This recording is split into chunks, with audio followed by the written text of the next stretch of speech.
ಕೆಲ ದಿನಗಳಲ್ಲಿ ಯಡಿಯೂರಪ್ಪ ಸಿಎಂ ಆಗೋದು ಗ್ಯಾರಂಟಿ, ಇದು ಹೇಗೆ ಅಂತ ಕೇಳಬೇಡಿ, ಅದನ್ನು ಹೇಳಕ್ ಆಗಲ್ಲ ಅಂತ ಗದಗದಲ್ಲಿ ಮಾಜಿ ಸಚಿವ ಬಸವರಾಜ ಬೊಮ್ಮಾಯಿ ಹೇಳಿಕೆಯನ್ನು ಕೊಟ್ಟಿದ್ದಾರೆ.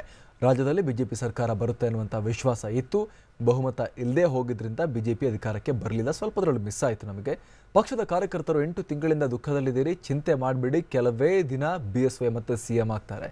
ಯಾವುದೇ ರೀತಿಯ ಆಪರೇಷನ್ ಕಮಲ ನಡೀತಾ ಇಲ್ಲ. ಕಾಂಗ್ರೆಸ್ ಪಕ್ಷದ ಶಾಸಕರು ನಮ್ಮ ಸಂಪರ್ಕದಲ್ಲಿ ಇಲ್ಲ ಅಂತ ಕೂಡ ಗದಗನಲ್ಲಿ ಬಸವರಾಜ ಬೊಮ್ಮಾಯಿ ಹೇಳಿಕೆಯನ್ನು ಕೊಟ್ಟಿದ್ದಾರೆ. ಗದಗನಲ್ಲಿ ಬಸವರಾಜ ಬೊಮ್ಮಾಯಿ ಅವರು ಕೊಟ್ಟಿರುವಂತಹ ಹೇಳಿಕೆ, ಮಾಜಿ ಸಚಿವ ಬಸವರಾಜ ಬೊಮ್ಮಾಯಿ ಅವರು ಆಪರೇಷನ್ ಕಮಲ ಮಾಡ್ತಾ ಇಲ್ಲ, ಯಾವುದೇ ಕಾಂಗ್ರೆಸ್ ಶಾಸಕರನ್ನು ಸಂಪರ್ಕಿಸಿಲ್ಲ, ಯಾವುದೇ ಕಾಂಗ್ರೆಸ್ ಶಾಸಕರು ನಮ್ಮ ಸಂಪರ್ಕದಲ್ಲೂ ಕೂಡ ಇಲ್ಲ. ಆದರೂ ಬಿಜೆಪಿ ಸರ್ಕಾರ ಬರುತ್ತೆ, ಆದರೂ ಯಡಿಯೂರಪ್ಪ ಸಿಎಂ ಆಗ್ತಾರೆ, ಅದು ಹೆಂಗೆ ಅಂತ ಮಾತ್ರ ಕೇಳಬೇಡಿ ಅನ್ನುವಂಥ ಒಂದು ಒಗಟೊಗಟಾದ ಹೇಳಿಕೆಯನ್ನು ಬಸವರಾಜ ಬೊಮ್ಮಾಯಿ ಈಗ ನೀಡಿದ್ದಾರೆ.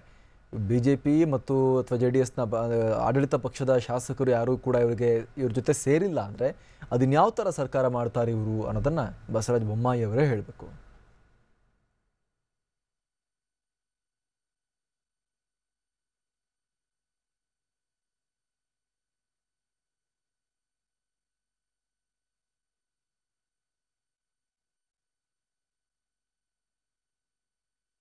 ಇದು ಬಸವರಾಜ ಬೊಮ್ಮಾಯಿ ಅವರು ಕೊಟ್ಟಿರುವಂಥ ಹೇಳಿಕೆ.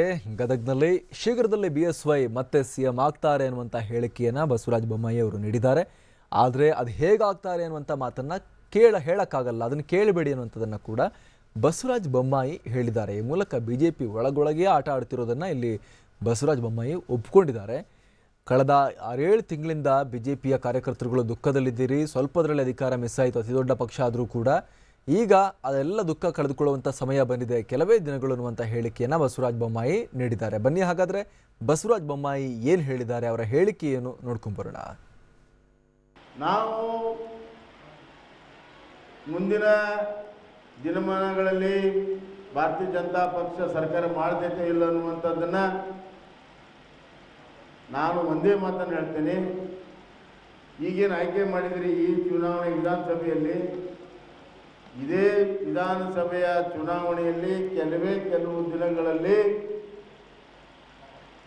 ಭಾರತೀಯ ಜನತಾ ಪಕ್ಷ ರಾಜ್ಯದಲ್ಲಿ ಸರ್ಕಾರ ಮಾಡ್ತಿದೆ, ಸನ್ಮಾನ್ಯ ಯಡಿಯೂರಪ್ಪ ಮುಖ್ಯಮಂತ್ರಿ ಆಗ್ತಾರೆ ಅನ್ನುವಂಥ ಮಾತನ್ನು ಹೇಳಕ್ಕೆ ಇಷ್ಟಪಡ್ತೀನಿ.